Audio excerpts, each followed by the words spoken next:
जून 2025 की वो रात तारीख में हमेशा एक खौफनाक मोड़ के तौर पर याद रखी जाएगी, जब ईरान ने इसराइल पर दर्जनों बैलिस्टिक मिसाइलों और खुदकश ड्रोन से हमला किया।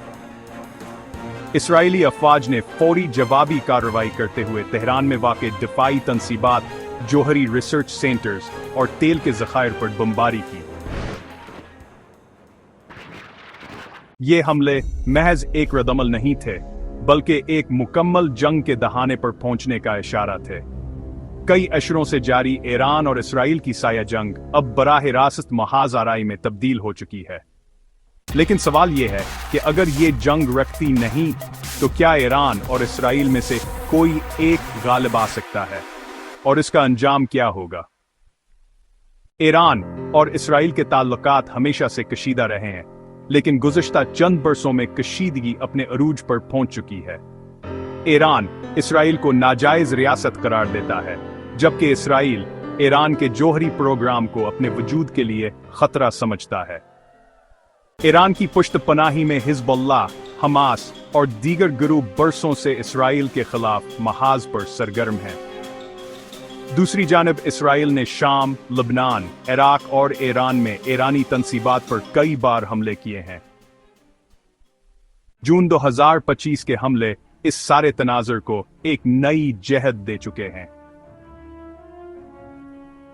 ईरान का पहला हमला इस वक्त हुआ जब इसराइल ने दमिश्क में ईरानी सफारत खाने पर एक बड़ा फजाई हमला किया, जिसमें ईरानी पासदारान इनकलाब के अहम अफसर मारे गए। ईरान ने इस हमले का बदला लेने के लिए अपनी मुकम्मल फौजी ताकत को इस्तेमाल किया और इसराइल पर बराह रास्त हमला कर दिया। ये पहला मौका था जब ईरान ने अपने मुल्क से इसराइल पर इतनी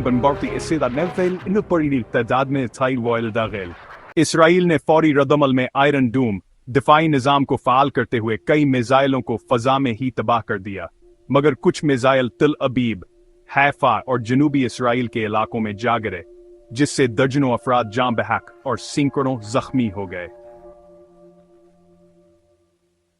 इसके जवाब में इसराइल ने तेहरान, अस्फहाना और कम के करीब वाक़ई फौजी तनसीबात को निशाना बनाया।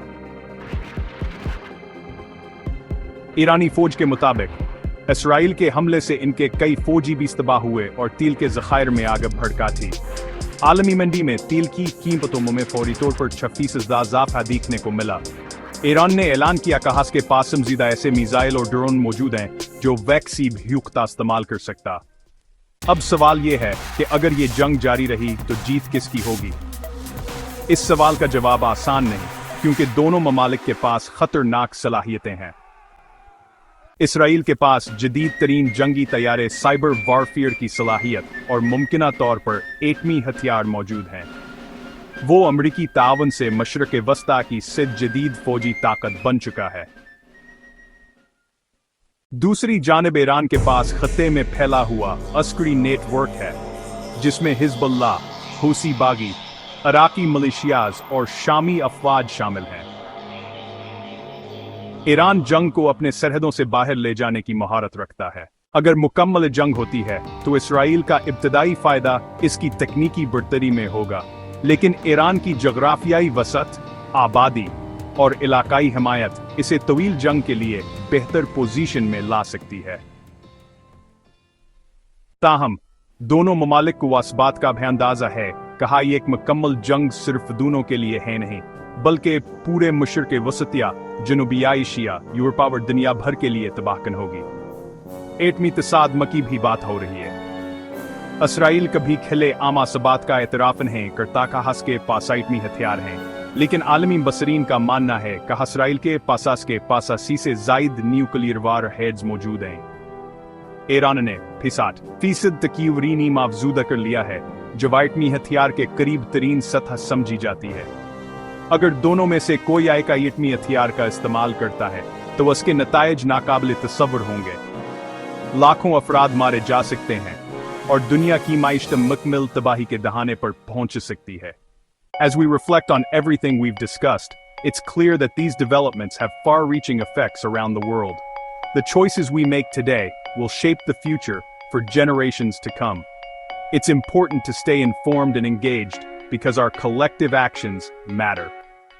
Thank you for joining us on this journey. जंग के असरात सिर्फ ईरान और इसराइल तक महदूद नहीं रहेंगे। हिजबुल्लाह लुबनान से मिसाइल फायर करेगा, हमास गजा से हमले करेगी, जबकि शाम और इराक में ईरानी हिमायत याफ्ता गिरोह अमरीकी और इसराइली मफादात पर हमला करेंगे। सऊदी अरब और मुत्तहिदा अरब अमारात जैसे ममालिक भी खतरे में आ जाएंगे। चीन, रूस, अमरीका और यूरोपीय ममालिक की भी इस जंग में बालवासिता या बलावास्ता शमूलियत का इम्कान है। अब तक दोनों मुल्कों ने जंग को महदूद रखने की कोशिश की है, लेकिन जून 2025 के हमलों ने यह जाहिर कर दिया है कि सुर्ख लकीर अबूर हो चुकी है। अगर जंग जारी रही तो दुनिया एक नए आलमी बहरान की तरफ बढ़ सकती है। आलमी बरादरी को फौरी तौर पर मुदाखलत करनी चाहिए, क्योंकि अगर ईरान और इसराइल में जंग मुकम्मल शिद्दत इख्तियार करती है तो नतायज ना सिर्फ तबाह कुन होंगे बल्कि पूरी दुनिया को दहला देंगे। इख्तितामिया में यह कहना मुनासिब होगा कि जीत किसी की नहीं होगी बल्कि इंसानियत की हार होगी। दुनिया को इन हालात में अमन, मुज़ाकरात और सियासी हल की जान बढ़ना होगा, वरना तीसरी आलमी जंग का आगाज मशरिक़ वसता से हो सकता है। ये वक्त है दुनिया को बेदार होने का, कब्ल इसके कि देर हो जाए।